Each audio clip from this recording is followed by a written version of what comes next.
নির্বাচনই এখন সমাধান কিনা, কারণ দিন যত যাচ্ছে সংকট, নানামুখী তৎপরতা, রাজনীতিতে নানা ধরনের কি বলে আমাদের রাজনীতিবিদদের ভাষায় যেটি আছে ষড়যন্ত্র, চারিদিকে ডালপালা মিলছে, তা নিয়ে আসলে কোনো অনিশ্চয়তা, কোনো শঙ্কা তৈরি হচ্ছে কিনা, যে কারণে নির্বাচনটা প্রয়োজন। দেখুন, ডক্টর ইউনূস সাহেব যে সমর্থন পেয়েছিলেন আর এখন যে প্রেক্ষাপট তৈরি হয়েছে, এই প্রেক্ষাপটে উনি তো একজন রাজনীতিবিদ না। উনি নিজেই বলছেন যে দেশ চালানোর কোনো অভিজ্ঞতা আমার নাই। দেশ চালানোর অভিজ্ঞতা নেই, আপনি দেশ চালাবেন কীভাবে? তাহলে দেশ যারা চালাইতে পারবে রাজনীতিবিদ, তাদের কাছেই তো আপনাকে দেশকে হস্তান্তর করতে হবে। হস্তান্তর করলে তো আপনাকে নির্বাচন দিতে হবে।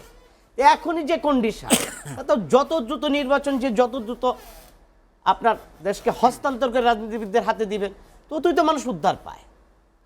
দেখেন, এই যে আপনি খাল খনন নিয়ে কথা বলছেন, এই খাল খননের যে উপদেষ্টা, উনি প্রথমে এসেই বললেন যে পলিথিন নিষিদ্ধ করব। অনেক ঢাকঢোল পিটাইলেন, পারছেন পলিথিন নিষিদ্ধ করতে? কোথাও পলিথিন নিষিদ্ধ হয়েছে? কোথাও অভিযান হয়েছে? কোথাও মানুষ গ্রেপ্তার হয়েছে? কোথাও কোনো ফ্যাক্টরি বন্ধ হয়েছে? উনি কি কাজটা করলেন? উনি বললেন এয়ারপোর্টের রাস্তায় হর্ন বন্ধ থাকবে। আমি তো প্রতিদিনই রাস্তায় চলাচল করি, আমার বাসা উত্তরা। যে পরিমাণ যানজট ওখানে বেজে থাকে, হর্ন ছাড়া তো মানুষ চলতেই পারবে না ওখানে, কোনো হারে হর্ন চলতে থাকে। তাহলে ওই রাস্তায় কেউ কি কোনো মনিটরিং আছে, কোনো তদারকি আছে? তারপরে দেখেন, এখন সেন্ট মার্টিন বন্ধ করে দিচ্ছেন। আওয়ামী লীগ সরকারের সময় শেখ হাসিনা নিজে বলেছে যে আমি সেন্ট মার্টিন দেইনি দেখে আমেরিকা আমাকে ক্ষমতাচ্যুত করবে। তাহলে আপনি কেন সেন্ট মার্টিন বন্ধ করছেন? মানুষ যেটা নিয়ে সন্দিহান, 53 বছরের প্রবাল নষ্ট হয় নাই, আপনি এই 9 মাস বন্ধ রাখবেন সেন্ট মার্টিন? আপনি মানুষের সন্দেহ দূর করেন, মানুষের পারসেপশন তো বড় জিনিস। খাল খনন করছেন, এটাও কি দেখাচ্ছেন কিনা বুঝবো কিভাবে?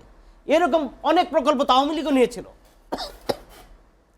এবং অনেক বাজেট নিয়েছে, সেখানে কাজের কাজ তো কিছুই হয় নাই। আপনি বলছেন সকল খাল উদ্ধার করে ফেলবো, করেন না দেখি কিভাবে উদ্ধার করবেন। সংস্কার এবং নির্বাচন নিয়ে মানুষের নির্বাচন নিয়ে আমি আসছি। দেখেন, আজকে ঢাকার বাতাস পুরো জানুয়ারি মাস দূষিত ছিল, 1 ঘন্টা আপনার ভালো করে শ্বাস নিতে পারি নাই। বেসিক পয়েন্টগুলো ওনারা দেখছেন না। যেটা বারবার বলছি, শিক্ষা খাতে কি বেহাল দশা। জানুয়ারি শেষ হয়ে ফেব্রুয়ারি পড়ে গেছে, এখনো ছাত্ররা বই পায় নাই, সেটা দেখবেন না।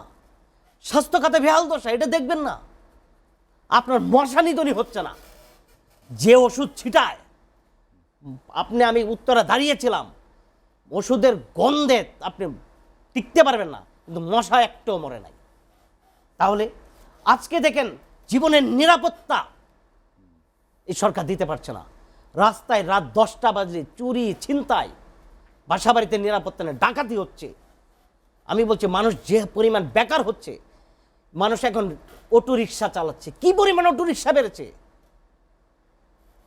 তারপরে দেখেন, মানুষ উবার চালাচ্ছে, পাঠাও চালাচ্ছে। আমি এক পাঠাও চালককে বললাম যে আপনি কি করতেন? বলে আমি গুলশানে একটা অফিসে চাকরি করতাম, আমার চাকরি চলে গেছে, আমি এখন পাঠাও চালাই। সে কোনাবাড়ি থাকে, উনি তার কষ্ট যদি বসেন, কোনাবাড়ি থেকে ঢাকা শহর রিক্সা চালে না, ও পাঠাও চালে আবার কোনাবাড়ি চলে যায়। কি পরিমাণ দুর্ভোগ হচ্ছে। আমরা শুধু চেয়েছিলাম প্রথমে যে, আমি আপনাকে বলে আজকে আপনার এখানে 1 বছর আগে বলেছিলাম যে আওয়ামী লীগ সরকার দেশকে যেখানে নিয়ে গেছে, এই উন্নয়ন করে পার পাবেন না। সময় আসতেছে এই দেশ থেকে প্যান্ট খুলে লুঙ্গি আর গামছা পরে দেশ থেকে পালাবেন। 9 মাস পরে সেই ঘটনা সত্যি হয়েছে এবং ইউটিউবে এটা এখনো আছে।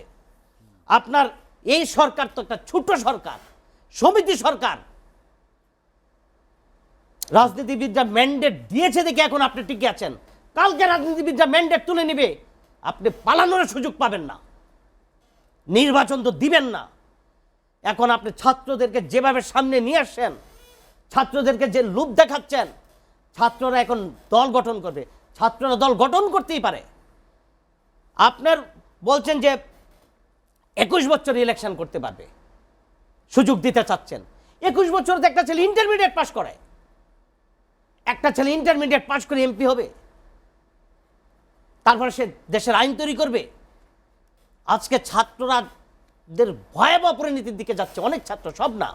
নির্বাচনী সমাধান যেটি নিয়ে আমরা আলোচনা করছিলাম, যে নির্বাচন হলেই কি আসলে সত্যিকারের সমাধান হবে কিনা। অনেকে তো বলেন যে জুলাই আগস্টের যে অভ্যুত্থান এটি শুধুমাত্র একটি নির্বাচনের জন্য নয়।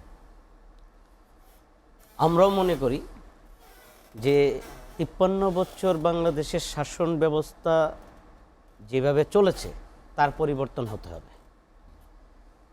কারণ প্রেক্ষাপট চেঞ্জ হয়েছে, যুগের সাথে অনেক কিছু চেঞ্জ করতে হয়। এই যে সংস্কার কথা আমরা যেটা বারবার বলছি, সংস্কার একটা চলমান প্রক্রিয়া। তবে বেসিক যে নিডগুলি আছে এইগুলি আপনার পূরণ করে নির্বাচন দেওয়া উচিত। কারণ মানে ৫ আগস্টের পরের প্রত্যাশা আর এখনকার দেখেন, জনপ্রত্যাশা একটু এটা বলে অনেক নেই। ফারাক কিনা। অবশ্যই ফারাক। এই শেখ হাসিনার ১৭ বছরের যে রাষ্ট্র পরিচালনা করেছে প্রত্যেকটা প্রতিষ্ঠানকে ধ্বংস করে দিয়েছিল, সবচেয়ে বেশি নির্বাচন ব্যবস্থাকে ধ্বংস করেছে। আমরা সেই নির্বাচন ব্যবস্থাকে ফিরিয়ে আনতে বলবো। এবং দেখেন, এই যে নির্বাচন কমিশনার যারা ছিল তারা এমনই সরকারের আজ্ঞাবহ ছিল। এরকম নির্বাচন ব্যবস্থা আমরা চাই না। এটাকে অবশ্যই সংস্কার করতে হবে। একটা সুষ্ঠু, সুন্দর, ক্রেডিবল ইলেকশন হতে হবে। জনগণ যাকে চাইবে সেই দলই পাশ করে আসবে। দেখেন, দলগুলির মধ্যেও আপনার গণতন্ত্রের চর্চা থাকা উচিত, এটাও আপনার সংস্কার হওয়া উচিত। প্রত্যেক দলকে সংস্কার দেয়। ছাত্রদের নিয়ে যেটা আপনার বারবার ওনারা বলছিলেন, ছাত্ররা দল করতেই পারে, জনগণের জন্য কাজ করতেই পারে। দেখেন, আওয়ামী লীগ সরকার যেভাবে দুইটা ভাগে ভাগ করে দিয়েছিল দেশকে, এই অন্তর্বর্তীকালীন সরকারের কোলে দেশকে দুইটা ভাগে ভাগ করে দিয়েছে। আমরা সেটা এখন কোলে একটা বড় বৈষম্য হচ্ছে। জাতীয় ঐক্যের কথা বলা হচ্ছে, জাতীয় ঐক্য কোথায়? ঐক্যের জায়গায় তো অনৈক্য হচ্ছে। এই যে জুলাই প্রোক্লেমেশন করার জন্য মিটিংটা যে হয়েছিল, দেখেন ৮ থেকে ৯টা দল অংশগ্রহণ করেছে, আপনার ৪০-এর মতো দল নিবন্ধিত।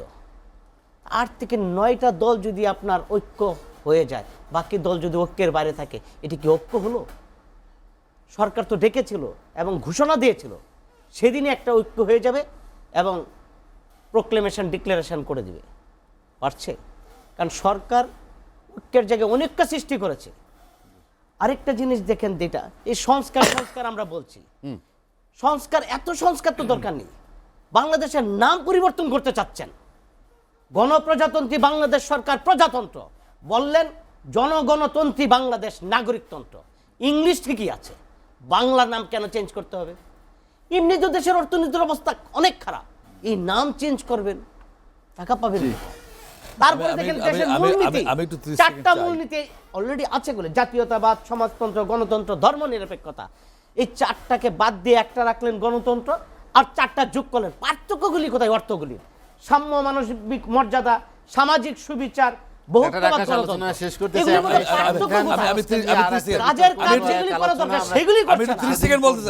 অকাজ করার জন্য সরকার বসে আছে।